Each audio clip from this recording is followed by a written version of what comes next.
What's up, dudes? Welcome back to another video of Tristiano Stuff. Today we are continuing a series that I started and then just haven't been working on over the week. I didn't work on during the weekend. But I can't speak English. I apologize. Let's rerun that. But I'm getting back to it. It's our little globe series thing. And so we will spin. I'm going to get my blind sight, so let's readjust the camera here. Also, I'm using my high-tech tripod tech. My my fancy tripod technology. So it actually isn't like a significant upgrade, I guess, but that's okay. It doesn't have to be. All right, here we are. This is me. I'm not looking at the globe. My eyes are closed. We're gonna get this hand here, and we're gonna get that hand, and we'll spin. It stopped. Let's go there. We just got the middle of the ocean.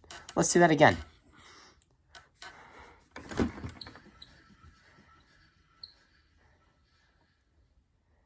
Okay, we'll go here. I got the middle of the ocean again. It was close to Bermuda, but that'd be boring, so let's do it again.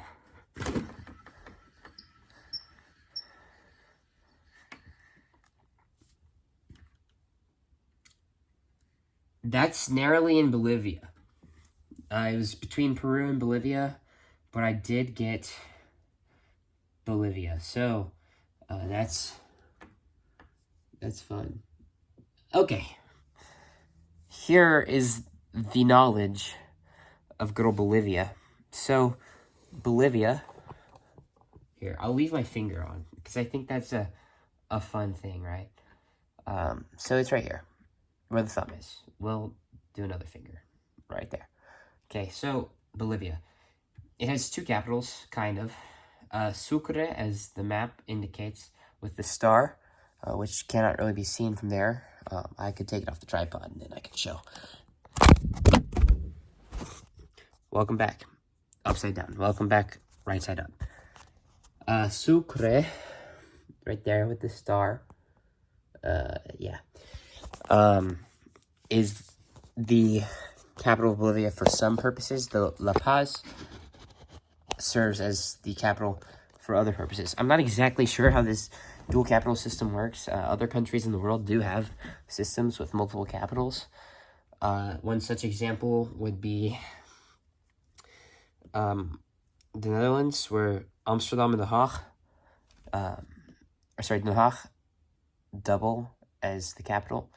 And there's legislative and courts, and there's the executive, and they have their different rules in different places. That's one example of a two-capital country.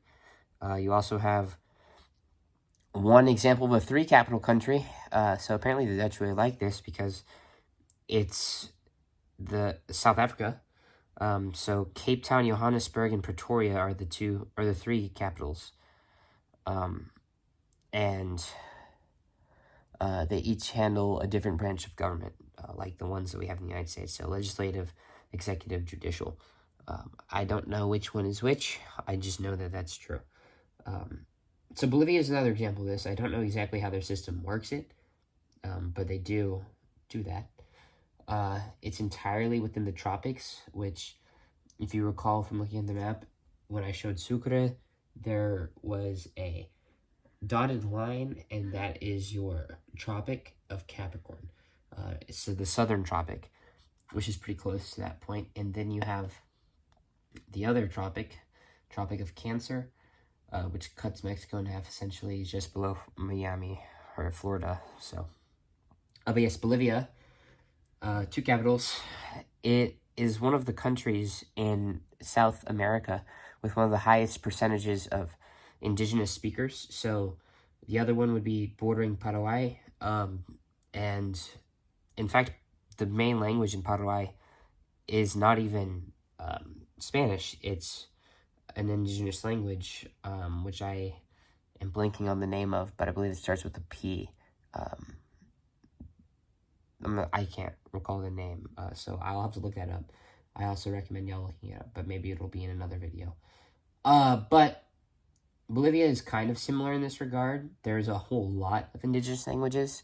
One of the most notable ones would being Quechua, which is where we get the word. This is a word that I'm kind of like, I have an odd obsession with. It's, oh flip, caoutchouc is what it is. Which if you play Anno 1800, then you may know what caoutchouc is. Well, that word comes from a Quechua word for the same thing. And it's similar in pronunciation too, I believe. I'm not sure. I don't speak Quechua, so I don't remember exactly what it is, and I don't actually know how to pronounce it. But it's pretty famous as it shares Lake Titicaca, which is the highest lake in the world. It once had a coastline in northern Chile. However, after fighting war, Bolivia and Chile, that is, Bolivia lost its coastline, but it does still have a navy for this non-existent coast. And, I mean, yeah, it's pretty interesting, I suppose, but it doesn't really make a lot of sense that they have one. But yeah, and then it borders Brazil, Peru, Chile, Argentina, and Paraguay, which is a total of 5 countries. Big shock. And yeah, it's kind of a country in South America. I don't know anything about the region of Bolivia that I picked, other than it's probably relatively forested and relatively mountainous, considering it's in Bolivia, in northern Bolivia, which is getting into the Amazon region. If I'm not mistaken, it's either Peru or it's Bolivia, but the furthest out tributary of the Amazon River is in one of those 2 countries, kind of in the Andes, unsurprisingly. And then, what else? The country was famous during Spanish colonial times for its extremely rich silver mines, mainly the Potosi mine, which was the richest of the rich silver mines that was in Bolivia. And a lot of that labor came from the indigenous populations of Bolivia. So, little interesting tidbit there for you. But, yeah, that's really it. There's Bolivia. It's a good old South American country. Oh, there's another interesting thing. Bolivia is quite well known, at least I would say, for kind of like its politics, as it's one of the consistently left-wing countries. I don't know the current leader. It may have gone back to this person, but it was historically ruled by a dude named Evo Morales. And I don't think he's in charge anymore. And I'm not certain that they did do this, though. It's very possible. But Bolivia changed its flag. Initially, it was a 3-color. It was red, green, yellow, I believe, were the 3 colors. And it had a crest on it of some sorts, which is it's